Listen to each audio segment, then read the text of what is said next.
Del Padre, y del Hijo, y del Espíritu Santo. Amén. Lectura de la palabra de Dios en el Evangelio de San Marcos, capítulo 12, versículo 28 y siguientes. Acercóse uno de los escribas que les había oído discutir, y viendo que les había respondido muy bien, le preguntó: ¿cuál es el primero de todos los mandamientos?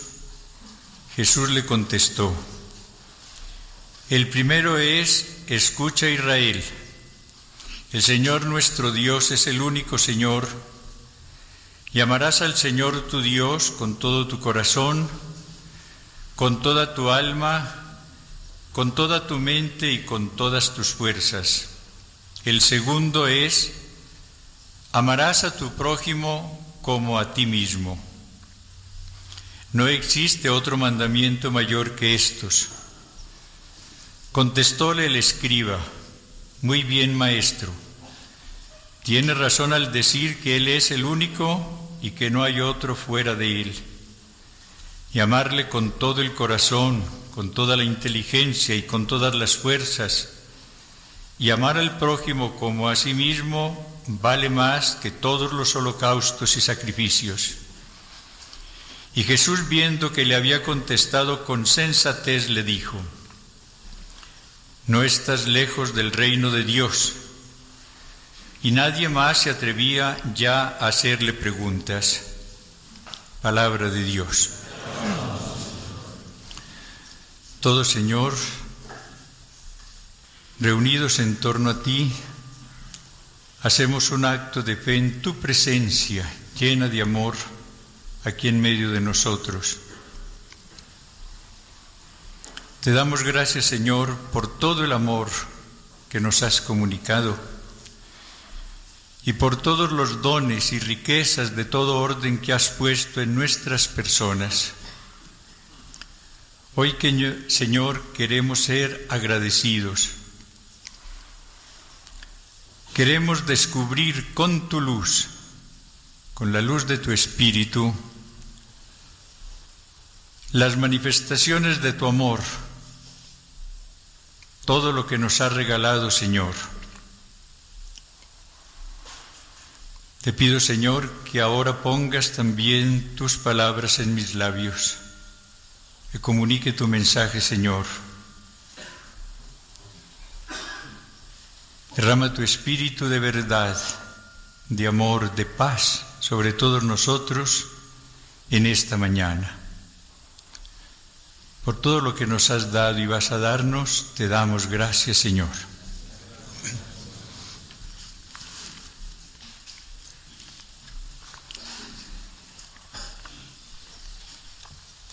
El tema de esta reflexión es amarnos y aceptarnos como fruto del amor del Espíritu Santo. No olvidemos que el tema central de este encuentro, el 7º Latinoamericano de Sacerdotes, es el fruto del Espíritu. A lo largo de los años anteriores hemos estado reflexionando sobre varios aspectos del Espíritu Santo. Dedicamos un encuentro a reflexionar sobre el poder del Espíritu. Hace 2 años nos detuvimos en esa riqueza de la oración en el Espíritu. El año pasado centramos nuestra reflexión en esa gran frase de San Pablo: vivir en el Espíritu. Siguiendo el orden, este año estamos reflexionando sobre el fruto del Espíritu, el amor, y todo lo que ese amor del Espíritu lleva consigo. Sabemos que en el árbol el fruto constituye la perfección. El árbol nace, crece, un buen día, de acuerdo con su naturaleza, se cubre de flores, pero esas flores caen, desaparecen para dar después lugar al fruto. Y podemos decir que el árbol llega a la perfección cuando presenta un fruto maduro.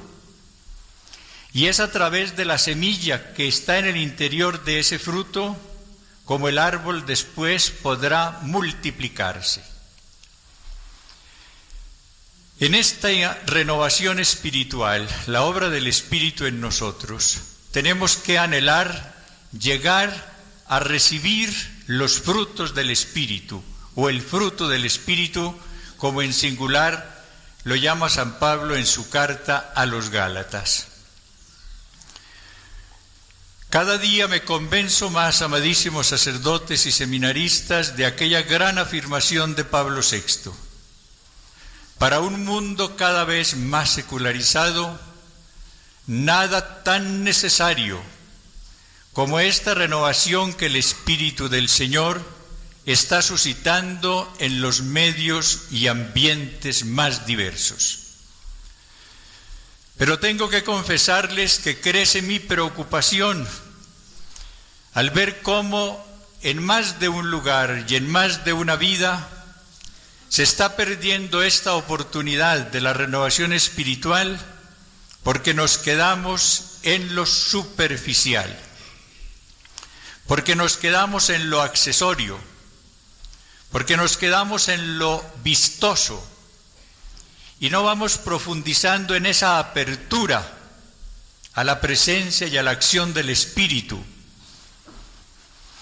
Podemos cometer el error de quedarnos en lo carismático, sin que esos carismas lleguen a producir en nosotros el fruto del Espíritu. En más de un lugar la renovación está en crisis, en otras pudiéramos decir ha fracasado por esto, porque todo se limitó a cosas externas o a determinados carismas vistosos y no se entró en la comunicación profunda con el Señor. La renovación esencialmente es una apertura generosa al poder del Espíritu, para con ese poder convertirnos en testigos de Jesús resucitado.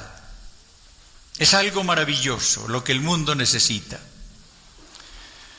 Ojalá que en estos días nosotros veamos claro y pidamos al Espíritu del Señor que venga a actuar intensamente en nosotros para que vaya apareciendo en nuestras vidas su fruto, el amor en todas sus manifestaciones.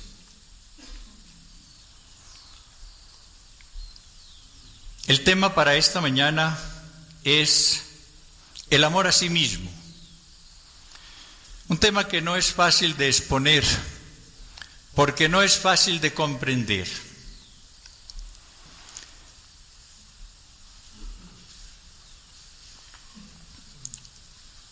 Recuerdo que hace unos años apenas me sorprendí cuando al leer un libro del padre John Powell encontré esta aseveración central en ese libro. La mayor necesidad de toda persona humana es amarse y aceptarse. Quedé desconcertado, se los confieso. ¿Por qué? Porque mi formación había recibido un enfoque muy distinto. Tal vez las primeras correcciones que recibí en el seminario del vicerrector de esa época buscaban que yo fuera humilde, y él con toda razón me dijo que yo era muy orgulloso. Y continué oyendo esa frase: hay que ser humilde, hay que desaparecer, hay que sentirse nada. Yo soy nada y la nada puede, yo soy nada y la nada vale nada, yo soy nada y la nada ambiciona, etcétera. Se me decía también en las clases de mística. Y yo fui haciéndome a la idea de que en la medida en que tuviese una visión muy pobre de mi persona, sería humilde. y que ese era el ideal que tenía que buscar. Y cuando leí la mayor necesidad de la persona humana es amarse, pues me desconcerté. Yo estaba en la conferencia, en la asamblea episcopal en esa época, y comenté con un obispo amigo lo que había leído, y recuerdo que me dijo, eso no, rechazó totalmente la frase. Había recibido mi misma formación seguramente.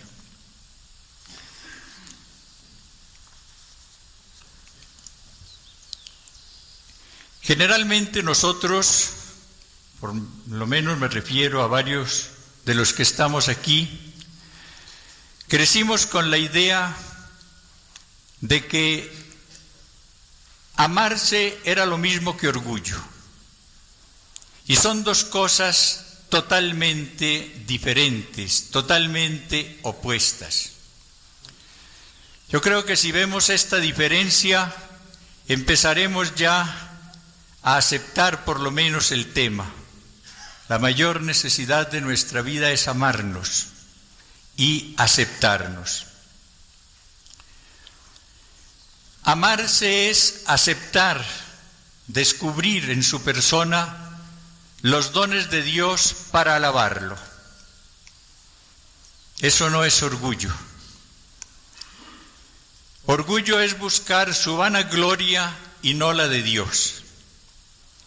Jesús, modelo de todas las virtudes, se amó a sí mismo porque descubrió todo lo que el Espíritu del Señor había puesto en él, y por eso un día dice unas palabras que pueden también desconcertarnos: aprended de mí que soy manso y humilde de corazón. Él descubrió en él la mansedumbre que había puesto el Espíritu, descubrió en él la humildad, y por eso con toda sencillez dice, aprendan de mí a ser manso y humilde de corazón. Él nunca creyó que fuera un orgulloso. Pero ese Jesús, el humilde, el que se ama a sí mismo, dice, yo no busco mi gloria, sino la gloria del que me ha enviado. Habría sido orgulloso si hubiese buscado una vanagloria y no hubiese buscado siempre la gloria de su Padre. Recordemos que el lema de su vida fue ego honorifico patrem, honro al Padre. Un programa maravilloso para cualquiera de nosotros. El orgulloso sufre si no ocupa el primer lugar. El que se ama está feliz en cualquier lugar. El orgulloso está envidiando a los demás. El que se ama está feliz, como el Señor lo hizo. No se cambia por nadie. El orgulloso nunca es feliz porque no se da. El orgulloso quiere solamente recibir honores, cada día ser más, pero delante de los demás. El que ama es feliz. ¿Por qué? Porque ese sí se da. Y recordemos las palabras del Señor que conocemos por San Pablo, las únicas que no están en el Evangelio. Hay más alegría en dar que en recibir. El orgulloso es ciego y tiene una falsa visión de la realidad. No admite los defectos. El que se ama va descubriendo todo lo positivo que el Señor ha puesto en él y acepta en paz sus defectos. El orgulloso se odia y odia. El que se ama es por lo mismo capaz de amar. Recordemos que Santa Teresa, entre todas sus maravillosas afirmaciones, nos dijo un día que había oído del Señor por qué amaba Él tanto la humildad, porque la humildad es la verdad.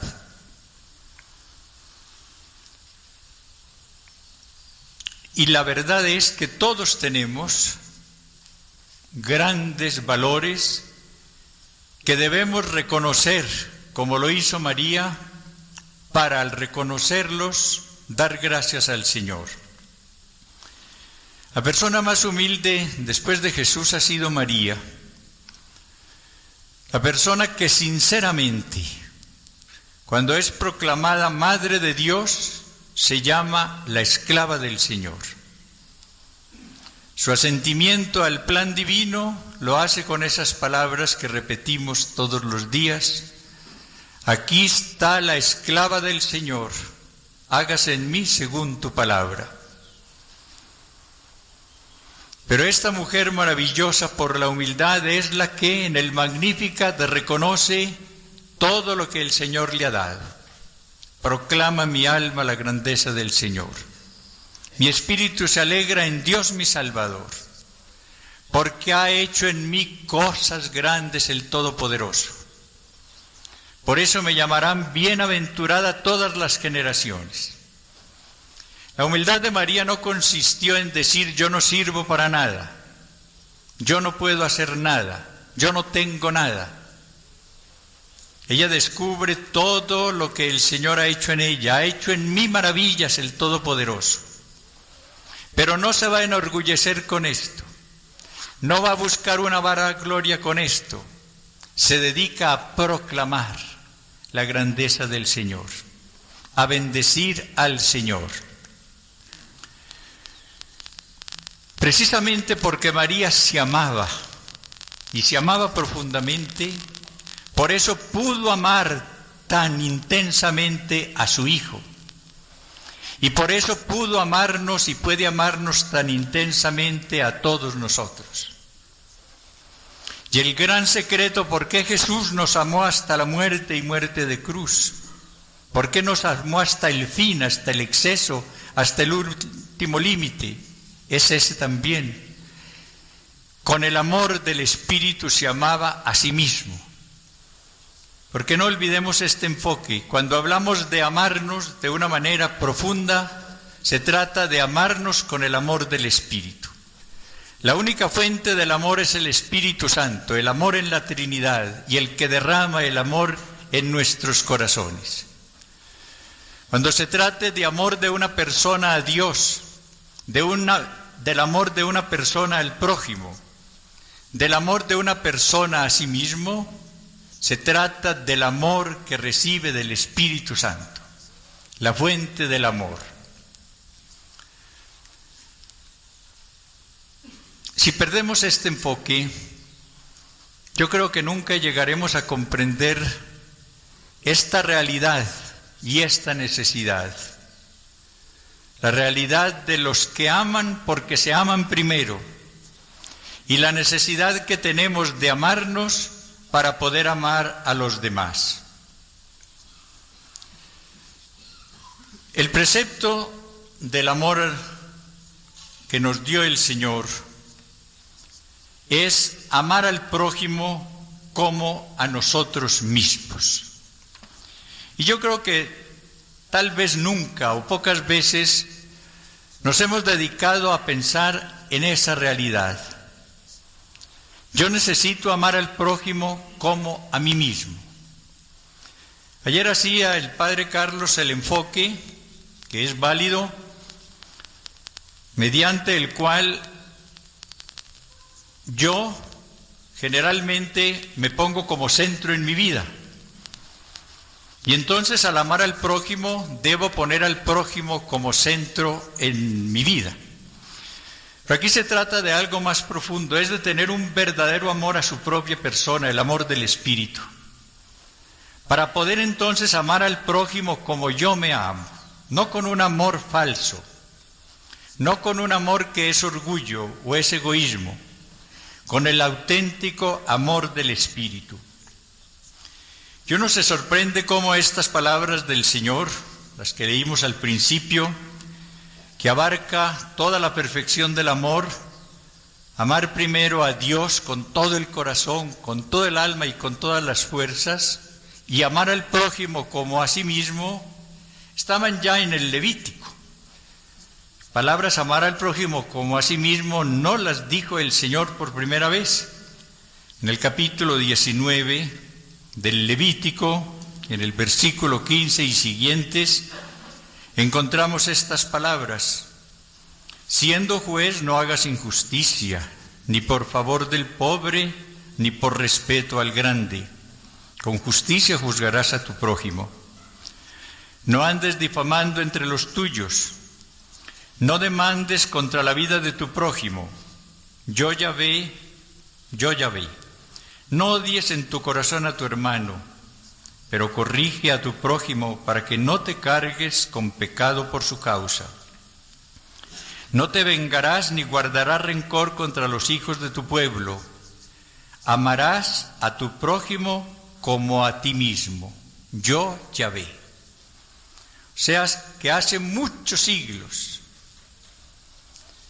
ya el Espíritu del Señor inspiró esta gran verdad: amarás al prójimo como a ti mismo. La gran necesidad que ahora en esta época están descubriendo los psicólogos. Qué sabia, qué rica es la palabra del Señor.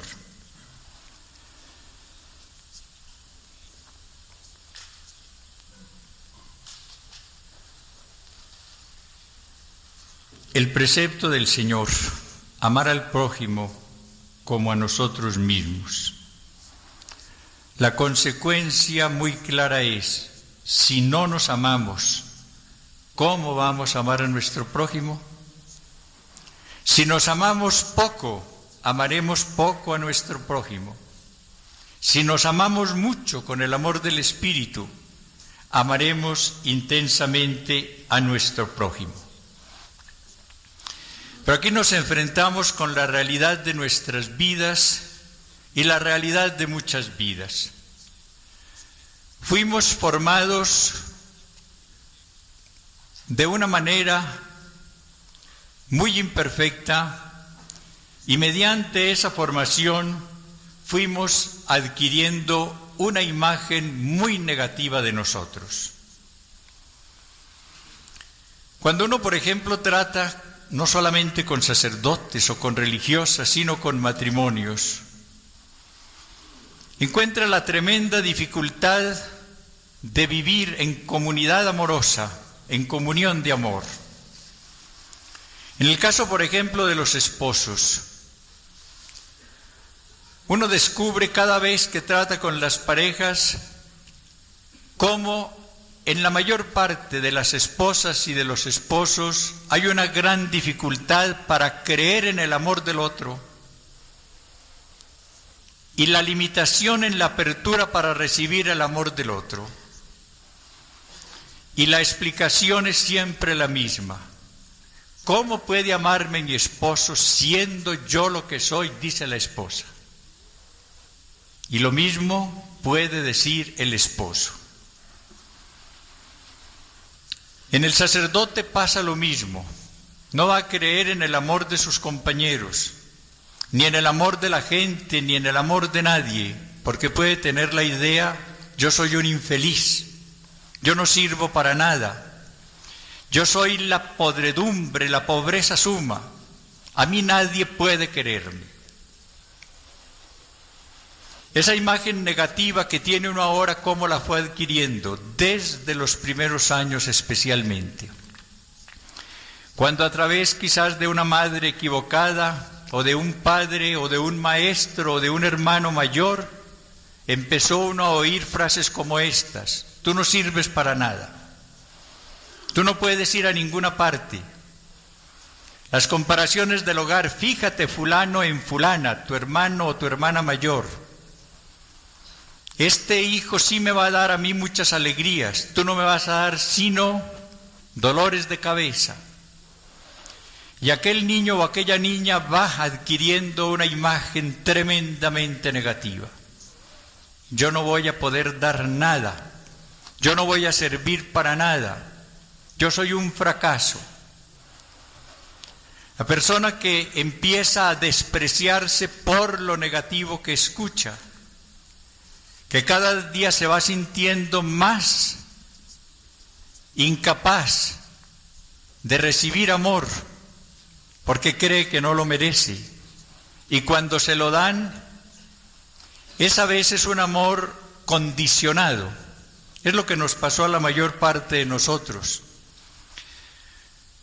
Cuando se nos ofrecieron favores, halagos, un paseo, un premio, etc., estaba condicionado a ganar el año, a tener un buen puesto en el colegio o en la escuela, a sobresalir en tal o cual materia. El amor condicionado, que no es amor. Cuando uno va encontrando esta realidad, se asombra al encontrarse con el amor de Dios, que es un amor incondicional. Amemos a Dios porque Dios nos amó primero. ¿Qué tal que Dios amara con condiciones? No sería tampoco amor el suyo. La maravilla del amor de Dios que uno va descubriendo en la renovación y que es lo que va sanando interiormente, consiste en eso, en que nos amó primero y nos amó y nos ama y nos amará sin condiciones.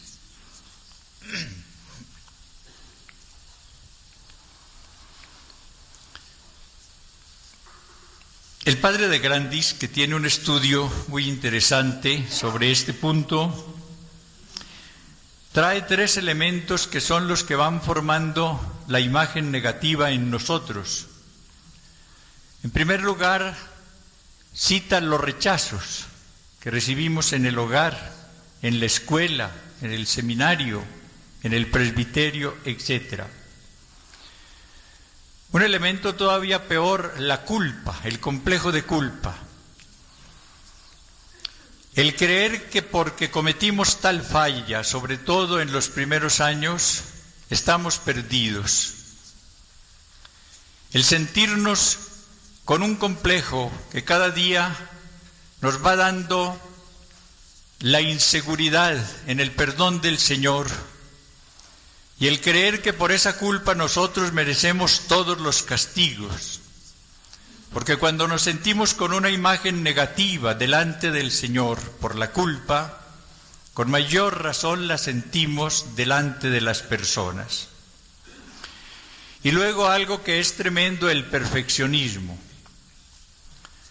Muchos fuimos formados en esa escuela del perfeccionismo, teníamos que hacerlo todo de la manera más perfecta. Como el ser humano es tan limitado, vamos sintiendo a lo largo de la vida la sensación de frustración, porque no vamos alcanzando esa perfección que se nos trazó como meta y que equivocadamente creímos que podíamos conseguir con nuestro solo esfuerzo. Para mí uno de los grandes secretos de la renovación de sus grandes riquezas consiste en descubrir uno con la verdad las palabras del Señor: sin mí nada podéis hacer, para abrirnos entonces al poder del Espíritu. Ya no es la persona la que va a realizar tal objetivo de perfección, no, ella nada puede. Es la persona abierta humildemente al poder del Espíritu en el cual cree, la que va recibiendo entonces ese cambio que el Espíritu del Señor va realizando en ella. Hemos insistido muchas veces cómo la autenticidad de la renovación se manifiesta en el cambio que se va operando en la persona. El cambio en sus criterios, el cambio en sus actitudes, el cambio en su vida. Pentecostés fue el gran cambio en la mentalidad de unos apóstoles que hasta ese momento estaban pensando en el reino temporal y que desde esa hora empezaron a pensar en el reino de Dios.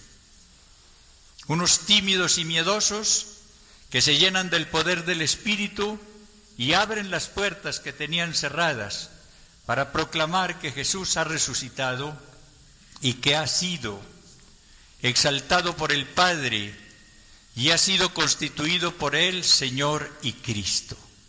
Esto es lo que el Espíritu del Señor quiere obrar en todos nosotros. Aquí vamos entrando entonces en la necesidad y posibilidad que tenemos de sanar nuestra imagen negativa. La sanación de la propia imagen Ese es el título de una de las obras del padre de Grandis, precisamente, sanar su propia imagen. La imagen negativa, la imagen pobre que fuimos adquiriendo, puede ser sanada por el Espíritu del Señor en esta renovación espiritual. Yo quiero recomendarles, sobre todo a los que vienen por primera vez al retiro, que empiecen a enriquecer su ministerio con estos tesoros de la sanidad interior. La posibilidad que tenemos de sanarnos con el amor del Espíritu y de ser canales de sanidad interior, cuando nos abrimos a la acción del Espíritu para que a través de nosotros pase su amor y llegue a sanar a los demás. El problema del corazón humano tan enfermo está en el desamor. Cuando el Señor lee en la sinagoga el capítulo 61 de Isaías, dice que ha venido a sanar los corazones rotos. El corazón del hombre está roto por el odio, por el desamor, y solamente se reconstruye, se sana cuando recibe el amor de Dios. No amaré al prójimo, ni creeré en el amor del prójimo. No le daré amor porque no me amo, y no creeré que él me ama, porque me sentiré siempre indigno de ese amor. Y aquí venimos entonces ya a la gran solución.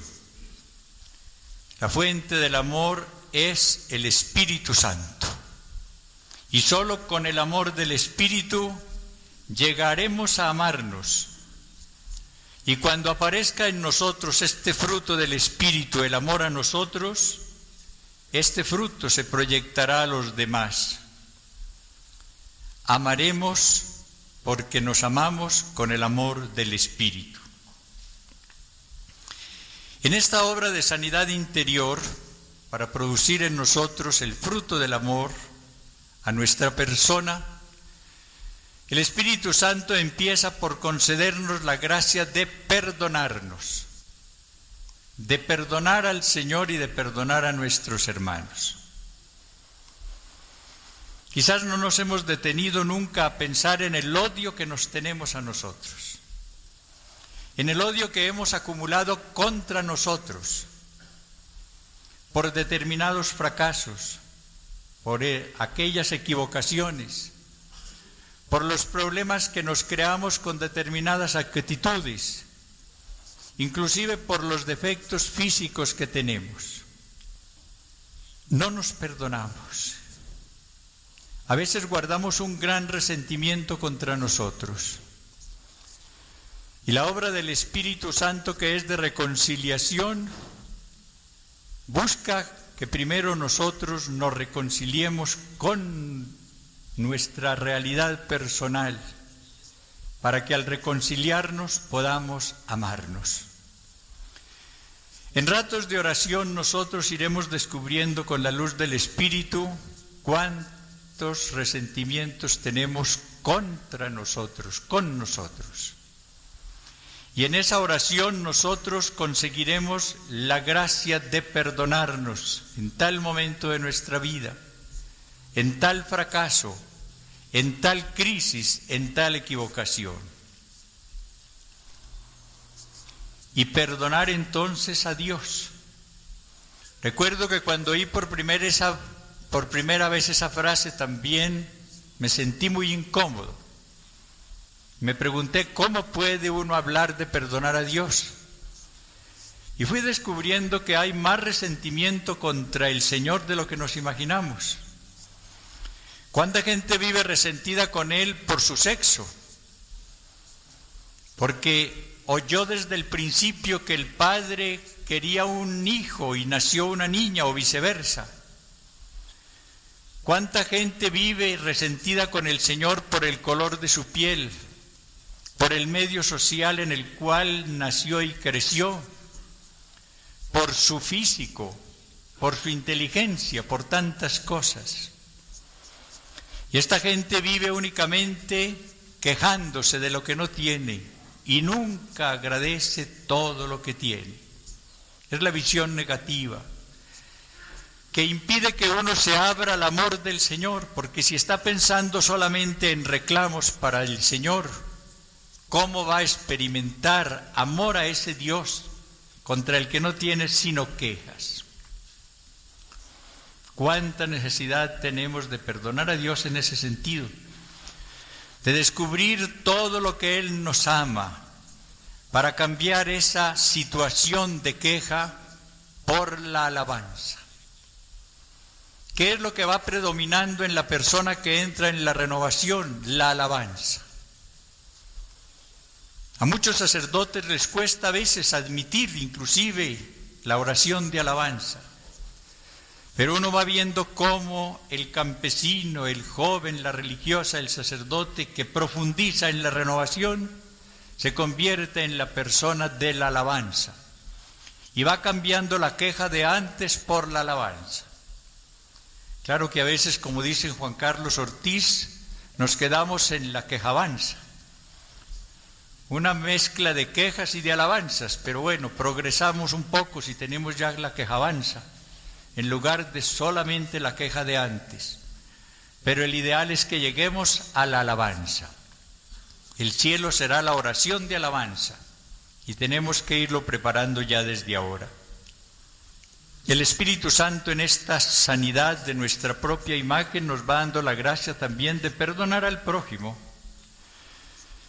porque vamos descubriendo cómo muchos de los resentimientos que tenemos son contra determinadas personas, las que nos hirieron desde el hogar o desde la escuela o en el campo de trabajo o en donde sea.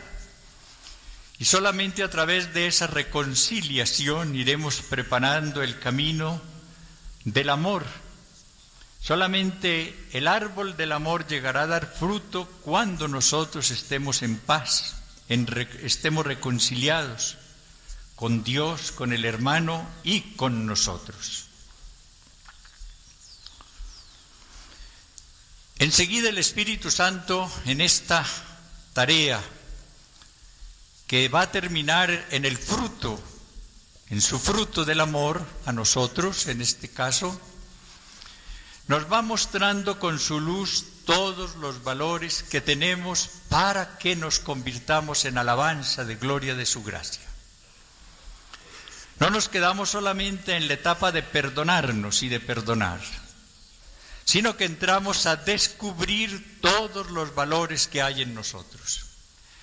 La equivocación nuestra consiste generalmente en compararnos con los demás,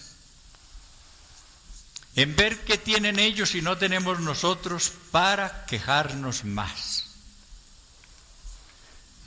La realidad es que Dios no se repite, no olvidemos esto, que en cada persona el Señor hace una obra maestra que no repetirá.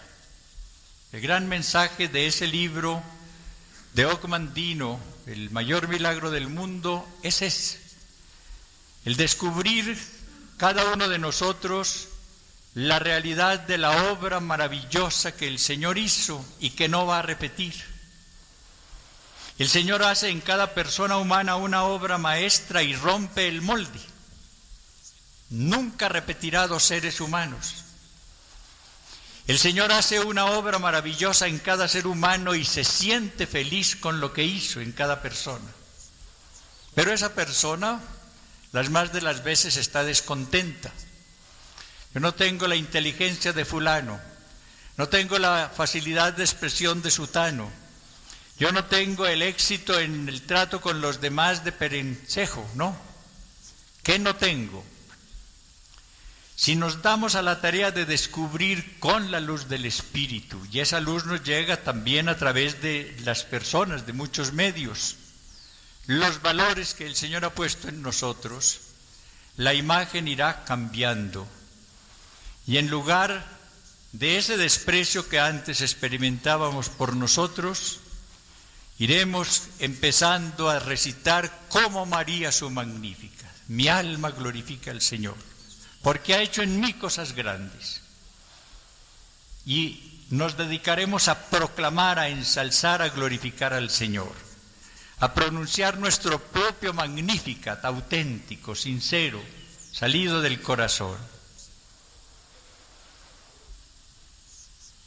El momento rico en la vida de una persona es cuando ella sinceramente dice: no me cambio por nadie. Y no debemos cambiarnos por nadie. Somos la obra del Señor, la obra maestra del Señor, que no repetirá. Y lo que tengo que buscar es, bajo la acción del Espíritu, conseguir que esa obra se perfeccione y que no se desfigure. Y viene un punto que es muy importante: el Espíritu del Señor, que nos da primero la gracia de perdonarnos, de perdonar, y que nos va mostrando la riqueza de su amor en nuestras vidas para que lo alabemos, nos da también la gracia de aceptar con paz nuestras limitaciones. Por eso, en ese enfoque del Padre Powell están las dos cosas. La mayor necesidad de la persona humana es amarse y aceptarse. Porque todos tenemos limitaciones, todos tenemos defectos físicos, morales, de una clase o de otra. Y el Espíritu del Señor, que en ese fruto del amor incluye siempre la paz y el gozo, porque ese fruto del amor es de una riqueza que pudiéramos decir infinita, nos da la gracia de aceptar con paz y ojalá hasta con amor más tarde nuestras limitaciones. Entonces llevaremos ya con serenidad tal defecto físico que a veces es el más perceptible, claro está, y que a veces nos golpea más fuertemente, o defectos morales, deficiencias, etc. Aceptar nuestra realidad. Cuando nosotros consigamos esto, cuando bajo la acción del Espíritu Santo, que es el amor y la fuente del amor, lleguemos de veras a amarnos y a aceptarnos, empezaremos a realizar la pastoral del amor. Esa es la gran necesidad de la Iglesia y del mundo. Pablo VI habló de la necesidad de la civilización del amor. Lo que tenemos que buscar para conseguir esas metas maravillosas es cumplir bajo la acción del Espíritu como instrumentos dóciles suyos una pastoral del amor. Llevarle a las personas este mensaje, la apertura al amor del Espíritu, para que todos con ese amor nos amemos. Amemos después al prójimo como a nosotros mismos y seamos entonces totalmente abiertos al amor del Señor.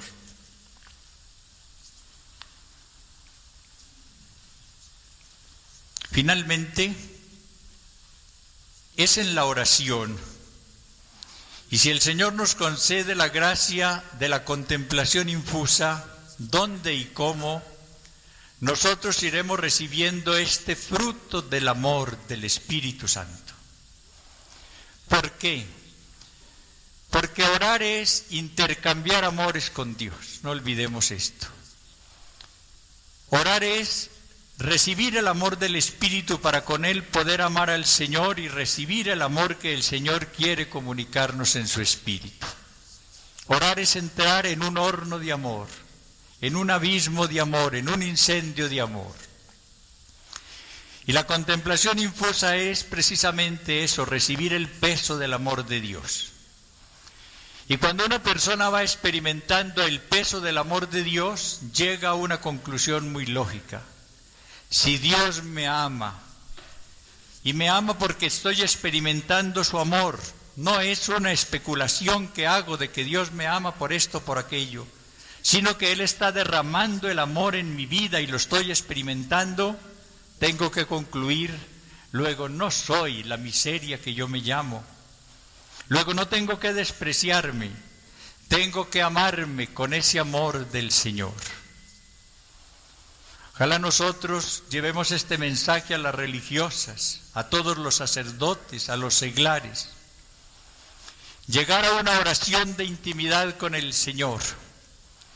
Dedicarle a la oración personal todo el tiempo posible y todos los días. Bajo el Espíritu del Señor aprender a orar. Uno aprende a orar cuando deja que el Espíritu ore en uno, es decir, cuando uno va recibiendo la acción del Espíritu Santo en la oración. Allí entonces nosotros recibiremos el amor del Señor en una experiencia siempre nueva, porque las experiencias del Señor no se repiten, y a través de esas experiencias aprenderemos a amarnos e iremos sanando nuestra imagen tan negativa. Hagamos finalmente una oración que puede ser esta. Oh Señor, si yo me mirara con tus ojos divinos, me miraría con amor. Cuánta falta me hace tal mirada. Tú siempre me miras con amor, porque siempre contemplas en mí tu imagen, pues me hiciste a tu imagen y semejanza. Tú siempre ves tu imagen en mí, mientras yo no la contemplo generalmente. Señor, he deformado tu imagen en mí, pero tú puedes, si quieres, restaurarla. Señor, que me vea con tus ojos, para que me ame y me acepte, así sea.